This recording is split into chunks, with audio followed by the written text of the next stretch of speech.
Hello everyone, আসসালামু আলাইকুম। আবারও চলে আসলাম নতুন আরেকটি ভিডিও নিয়ে। সবাইকে পুরো ভিডিওটি দেখার আমন্ত্রণ জানাচ্ছি। সবাই পুরো ভিডিওটি দেখবেন, ভালো লাগলে লাইক, কমেন্ট অ্যান্ড শেয়ার করে দিবেন।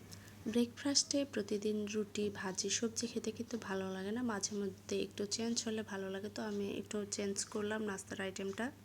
আর মাঝে মধ্যে আমি একটু চেঞ্জ করি, আমার ভালো লাগে, কারণ প্রতিদিন আমার কাছে রুটি, সবজি, ভাজি খেতে ভালো লাগে না। তো নাস্তাটা শেয়ার করার জন্য চলে আসলাম। তো প্রথমে আমি নিয়েছি এখানে ময়দা, 1 কাপ ময়দা নিয়েছি, দিয়ে দিয়েছি তাতে কিছুটা বেকিং সোডা, একটু লবণ, আর নিয়েছি এখানে ড্রাগন এবং কলা ব্লেন্ড করে নিয়েছি। তারপর দুধ দিয়ে আমি একটা মিশ্রণ তৈরি করে নিয়েছি। আমি কিন্তু এখানে ডিম ইউজ করিনি, আপনারা চাইলে কিন্তু ডিম ইউজ করতে পারেন, তখন বেকিং সোডাটা দিতে হবে না। আর এদিকে আমি একটু চিয়া সিড ভিজিয়ে রাখতেছি দুধ দিয়ে। তো ততক্ষণে আমার চিয়া সিড ভিজানো হয়ে যাবে, আর এদিকে আমি নাস্তাটা ভেজে নেব। তো আমার চিয়া সিড কিন্তু ভিজিয়ে রাখা হয়েছে। আর শুধু চিয়া সিড দিয়েই ব্রেকফাস্ট করতে চাইলে চিয়া সিডের পরিমাণ এবং দুধের পরিমাণ বাড়িয়ে দিতে হবে, তাহলে কিন্তু এক বাটিতেই সকালের ব্রেকফাস্টটা হয়ে যাবে। আর এদিকে আমি নাস্তাটা ভেজে নিচ্ছি। প্রথমে প্যানে আমি একটু তেল মুছে নিয়েছি, তারপর আমি মিশ্রণটা দিয়ে দিয়েছি, আর এভাবে আমার নাস্তাটা হয়ে গেছে কিন্তু।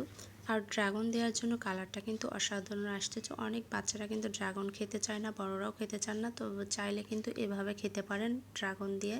তাড়াতাড়ি হওয়ার জন্য আমি দুই পাশে দুই চুলায় বসিয়ে দিয়েছিলাম।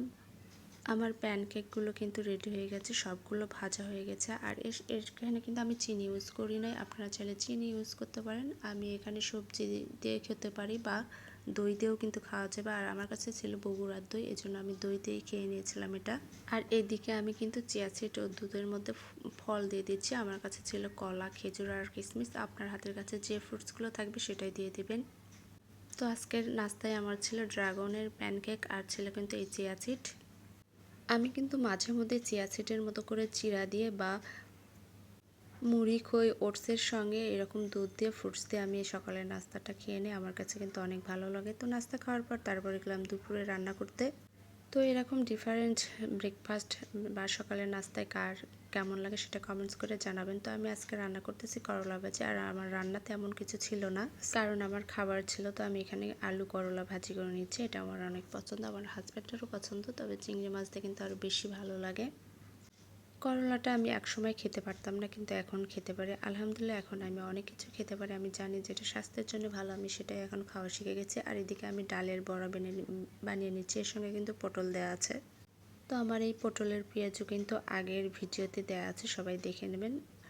এই পটলের পেঁয়াজু খেতে কিন্তু বেশ মজা। আর এখানে আমার পটলের এবং ডালের পেঁয়াজুটা হয়ে গেছে। আর আমার রান্না কিন্তু সব শেষ, আগের রান্না যেগুলো ছিল সেগুলো আমি বের করে নিয়েছি। তো আমার ভিডিওটি এতক্ষণ দেখার জন্য সবাইকে অনেক অনেক ধন্যবাদ। ভিডিওতে ভয়েস দিতে গেলে বাইরে থেকে অনেক নয়েজ আসে, তো সবাইকে আমার দৃষ্টিতে দেখবেন। এতক্ষণ সাথে থাকার জন্য সবাইকে অনেক অনেক ধন্যবাদ। দেখা হবে আবারও পরবর্তী ভিডিওতে। সে পর্যন্ত সবাই ভালো থাকবেন, সুস্থ থাকবেন। আল্লাহ হাফিজ।